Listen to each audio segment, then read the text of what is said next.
Өөрөө яригдчихэж байгаа учраас эрчим хүчтэй холбоотой асуучихсан асуултаа бол дараа нь ярих хэрэгтэй болж тарж байна. Тэгэд энэ намар манай багш нар бол нэлээд удаан тэмцэж бас арай ядан засгийн газартаа зөвшөлтсөл түрээд салингаа нэмүүлэхээр болж байгаа. Тэгэд үүний цаанаас бас эмчнэр, сувилагч нарын асуудал яригдана. Тэгээ манай улсад бол боддоор ажил нугалдаг хүмүүстэй бол мөнгөний хэлбэрээр одоо цалингийн өгдөггүй байсан. Тэгэд хамгийн сонирхолтой юм бас харагдаж байгаа юм л да. Бид нар яг эмч болон багш нартаа энэ олон жилийн турш бол цалингийн мөнгөний хэлбэрээр өгөхгүйгээр одон медаль хэлбэрээр өгсөн байдаг. Тэгээ 2024 онд жишээ нь бол боловсролын яамд 7378 ширхэг одон медаль тараасан байна. Эрүүл мэндийн яамд 4400 ширхэг одон медаль өгсөн. Тэгэхээр чин бид нар чинь хүнийг хөдөлмөрийг бүтээмжээр нь үнэлээд боддоор нь мөнгөний хэлбэрээр дүнгээр нь хүнийг урамшуулж цалингийг олгодог энэ зах зээлийн нийгэм шилжсэн байтал энэ хоёр үндсэн том салбараа бид нар орхигдуулж явсан засгийн газрын маш буруутай бодлого гэдг нь харагдаж байгаа. Тэгээд төөрхийн минь босод салбарын шиг хөдөлмөрөө бүтээмжээр үнэлүүлж явж чадахгүй байвчилж Нямбатар дарга гарч ирэл автобусны жолооч нар 3.5 сая төгрөг, түүхийн ажилчид 3 сая төгрөгч гэдэг юм уу.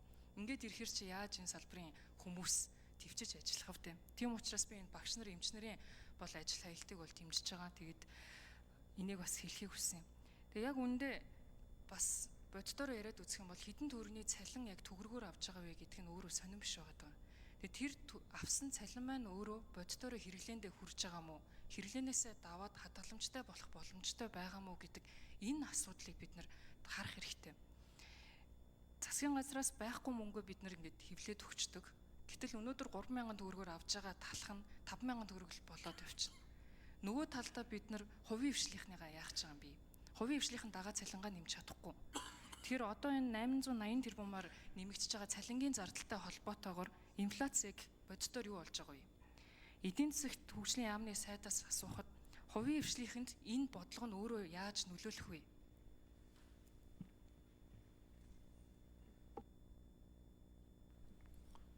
За хэн төрүүлж хариулах вэ? За Жавхлан сайд хариулъя.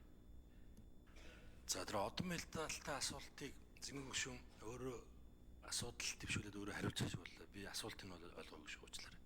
За сүүлийн хэсэгтэр нь би хариулъя. За 854 тэрбум төгрөг болж байгаа. Цалин тэтгэвэр нийлээд. За боловсролын салбарын 500 гаруй тэрбум. За тэтгэвэр эрүүл мэндийн салбар нийлээд 300 гаруй тэрбум. За энэ инфляцид нөлөөлнө. Хувийн секторт ч нөлөөлнө. Ингээд бүтээмжээсээ төрүүлээд цалин ийм өндөр өсчихөөр ер нь эрэлтийн инфляцийг өдөнө. Дээрэс нь одоо хувийн хвшлийг чирнэ. Хувийн хвшил дагаад одоо цалингаа өсгөх таарна.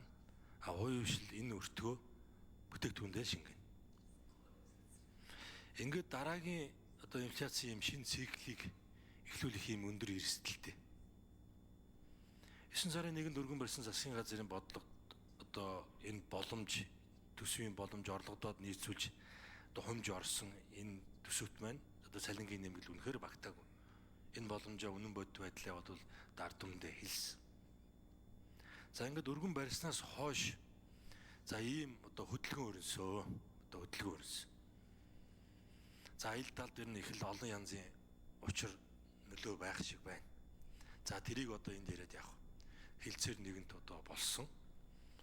Засгийн газар хилцээр хийгээд ямар улсын хурлын гишүүд хэлтэй нөөш одоо засгийн газар хийгээд бид одоо боломж тооцооллуудаа гаргаад ажлын хэсэгт буюу их хурл руу хөргүүлсэн байгаа.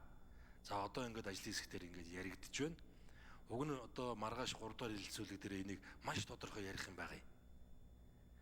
Тийм учраас хэдүүлээ яаж игээд энэ төсвөө үргэлжлүүлээд хугацаанд нь 11 сарын 14-нд эх 7 хоногт одоо баталжуул маш сайн байна.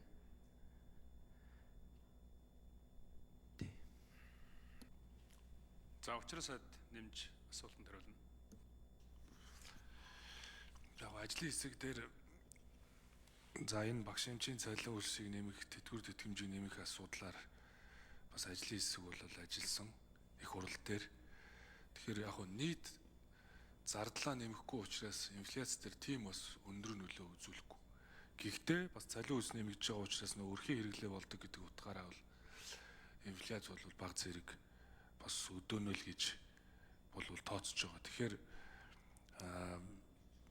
нийт зардлаа нэмээгүйгээр бусад одоо урсгал зардлаасаа танах байдлаар за зарим одоо үйл ажиллагаануудыг зогсоогоод тэгээд энэ цалин хөлсөө энэ төсвийн хүрээнийхээ тоонуудыг хөдлөхгүйгээр шийдэж явж байгаа. Нийт зардал бол нэмэгдээгүй учраас тийм өндөр нөлөө бол үзүүлэхгүй.